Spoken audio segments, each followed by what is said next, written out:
Today we're going to talk about Wolfer. What's going on there? Now, as you know, when you drive by Wolfer Estate Vineyard, you know that the Hamptons has really begun.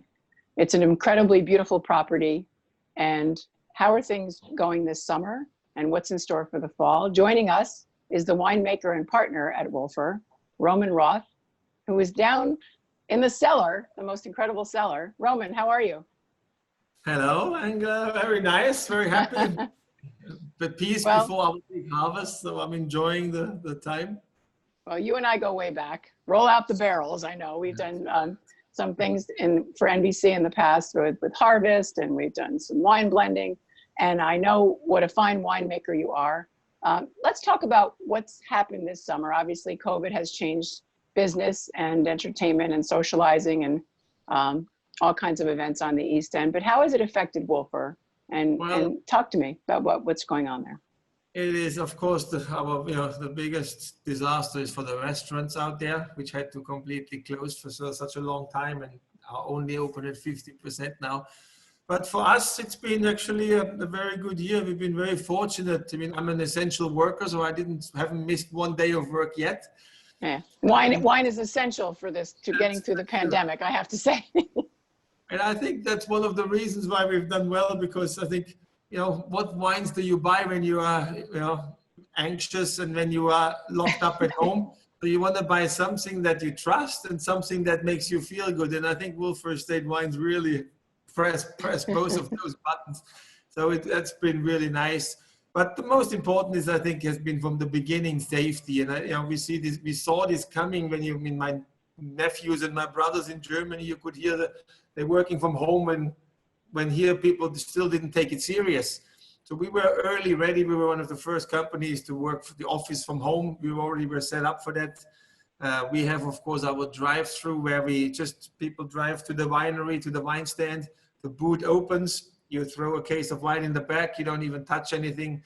So we were ready with all of that, and we took it very serious. Where safety is first for our staff, safety for our guests, and even now that things are opening slowly, that we've really not pushed it. The last thing we want is to be in the New York Post, Hamptons gone wild at Wolfer or something. Right. Well, I have to ask you about that drive-through, because I've done stories about drive-in movies, and people are picking up drive-by pickup dinners. But it was interesting to see, a drive-through wine stand. How does that actually work? How do you legally do that? I mean, it's not grab and go as far as drinking a glass and driving, because that would make sense, right? Yes. Explain actually how that works. Do people call ahead? The idea came from Australia, where you have these drive-through bottle shops where it's like a garage, and on the right side is the beer, the left side is the liquor and the wine, and you just, again, open the booth and it gets thrown in. So when we came up with this idea, then Joey really took the idea to a level where it became like a little cute, like an ice cream truck type of thing. It like a stand. It really made it nice. And we used it only in the past, in the prime heat of July and in August. We have to wait for somebody to get their case of rosé. But because we had all this set up, and it is legal because we operate from the tasting room or from the winery on the property. There's no open bottle. There's no tasting. There's nothing like that. Right. Okay. Keep it all nice. And again, safety is most important. But it's this convenience. It gives you something to do. You have a lovely car. It's a sunny day. You don't want to be just locked up in your house. So it's safe. You don't have to go to a mall or somewhere where there's lots of people and you have to go to some window. You stay in your car. So I think it was the right thing at the right time. What are the hours that's open, and when do people often come by? I'm just curious. It's the same as the tasting room. I mean, how is the tasting room is open now, from 11 to 7 o'clock. So we keep it open like that. I mean, when the tasting room was completely shut, that was our lifeline, basically, to keep some sales up. So it was, really certainly helped to make us go survive through the difficult first couple of weeks of Corona. Yeah. So it's the right thing, and you have now all the wines displayed. We have the staff that can quickly give you, answer any questions. I'm serving chicken tonight. What do you recommend? So we really try to go. Great. That. It's nice. Do people order ahead? Can they text ahead for it and pick up, or is it something on the spot? You could call up ahead too and pick up. We also deliver in the Hamptons, where you can just place an order and you get free delivery. I don't know exactly what the limitations are on that, on what one piece, I think, but we do that as well.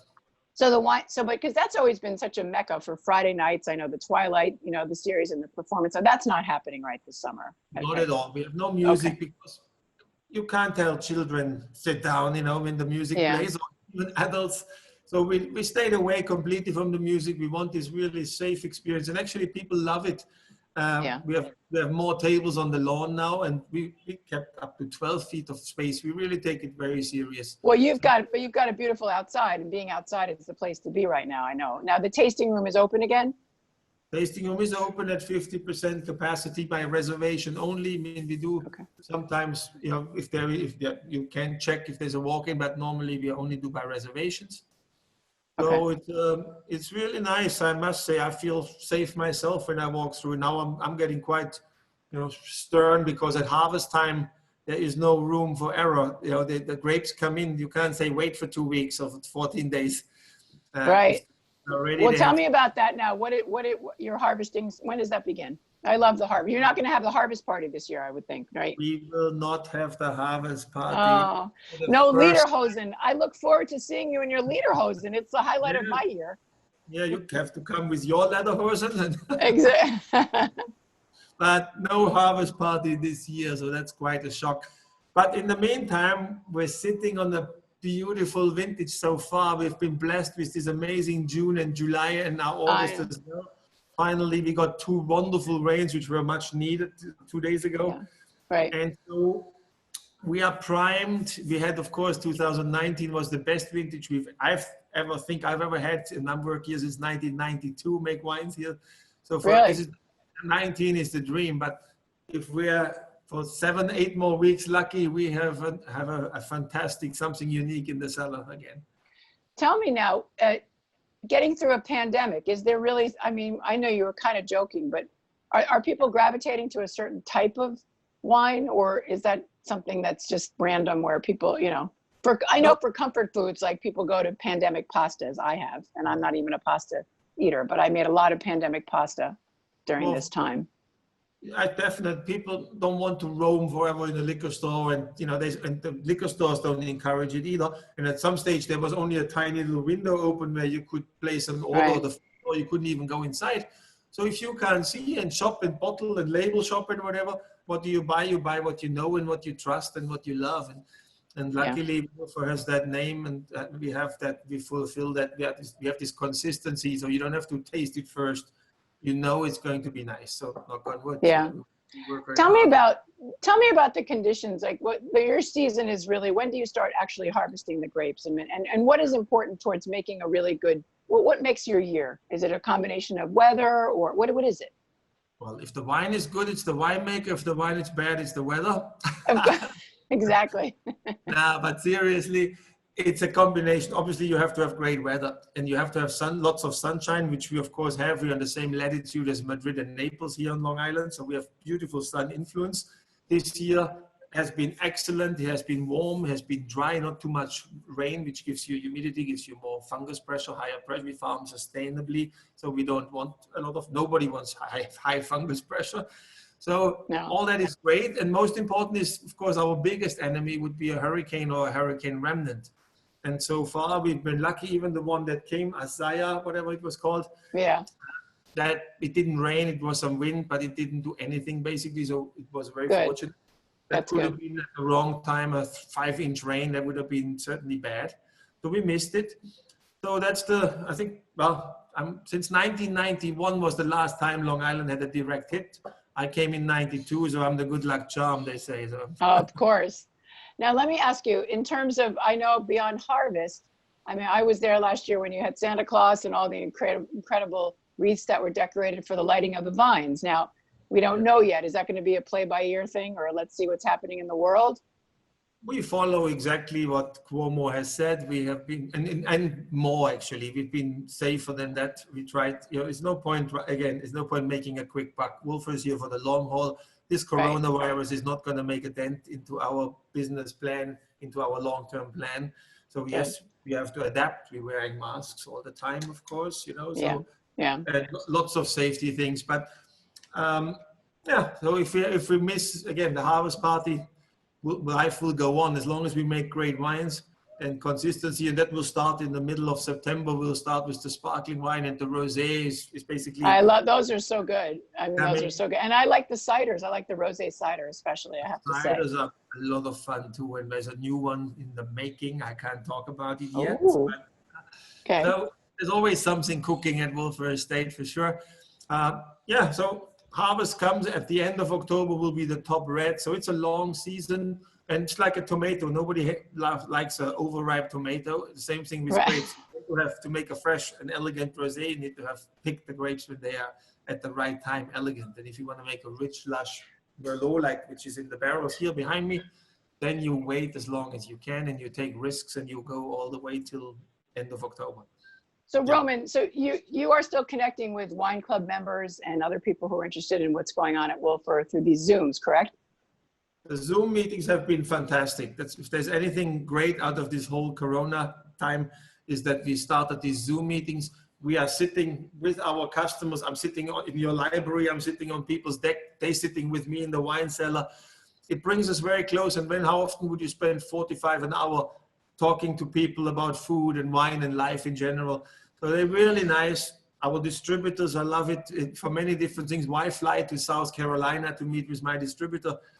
You know, again, it's been really good. And this is hopefully the whole world should adopt these Zoom meetings from now on. That's great. That's great. What do you say to the people who are thinking of Wolfer and wanting to come back out and dance and sing and in the field there next year? Yeah, well, everything at its time. The nice thing right now is you have your 2 or your 4 quarantine buddies, and you have these wonderful dinners, and you know, play music at home, dance on your dining room table. Why not? You know, I mean, Exactly. Well, I'm glad that the stand is lively and that you're continuing with all the great winemaking and distributing. And in terms of locally, you had a lot of support from the local community, I would think. Well, we've been super fortunate that our wine club, the DriveThru, the whole, because so many people came out from Manhattan to live, you know, to escape basically. And they really embraced our wines, and the stores, the liquor stores have picked up as I said, we're so sorry for the restaurants who really suffered, and it's tough to make that up. But hopefully they hang in, and, you know, it will be there, and they hopefully everything will be going back to normal next year. But in the meantime, we've been very fortunate. I mean, Joey, you know, everybody, we are in this community. We live out here. We support we did a lot of fundraisers, for example, for the Southampton Hospital and for different organizations, Fighting Chance in Sag Harbor. Yes, we saw that. So we still It's always nice to see Wolfer wines there. Yeah. Well, we wish you continued success and luck with everything. And we thank you, Roman Roth, partner and winemaker at Wolfer Estate Vineyards. Thank you again. New York Wines.